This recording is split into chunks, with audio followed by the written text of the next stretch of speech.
Welcome back, and after a life of fame and pain, Elizabeth Taylor has left an indelible mark on Hollywood. In the spotlight from the age of 9 to her death at 79, the screen legend starred in 60 movies and was married 8 times. Well, this is Elizabeth Taylor's star on Hollywood's Walk of Fame, and right across the day, people have been coming here to leave flowers and photos and messages, paying tribute to one of Hollywood's biggest stars. This is someone who is known perhaps just as much for her off-screen glamour as her on-screen prowess. In the shallow realm of Hollywood, where stars can dim as looks fade, she was the great survivor. I've almost died a couple of times. I've been pronounced dead. I've read my own obituaries. They were the best reviews I ever had. From an 11-year-old, Poor lassie. she grew from child star Oh, you're a pretty one, Pie. to smouldering screen siren.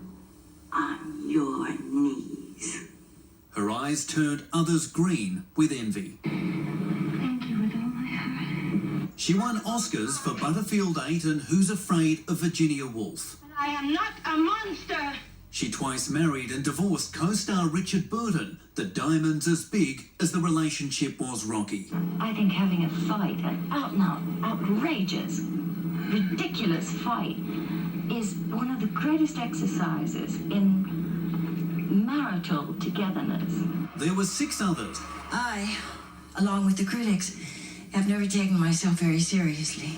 But she was serious about charity, lending her name and her millions to victims of AIDS. This is something that is a catastrophe that belongs to all of us.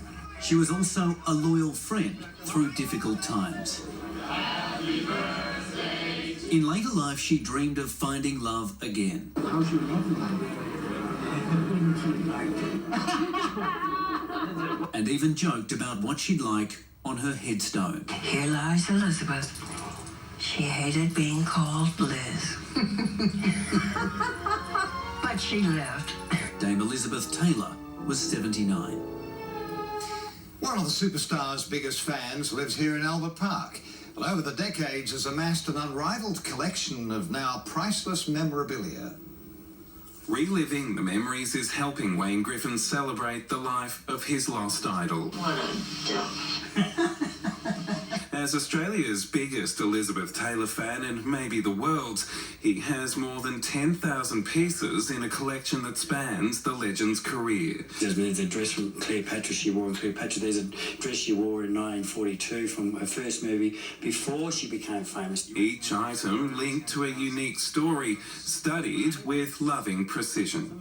These gloves are some of my favourites.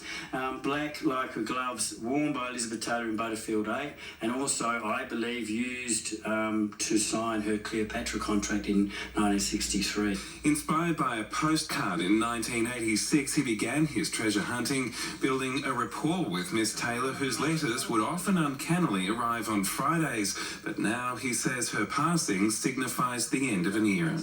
I've got no reason to collect anymore, so there won't be any more mail or letters on a Friday from Elizabeth Taylor. And he wants the rest of the world to share the joy she's given him with a public display.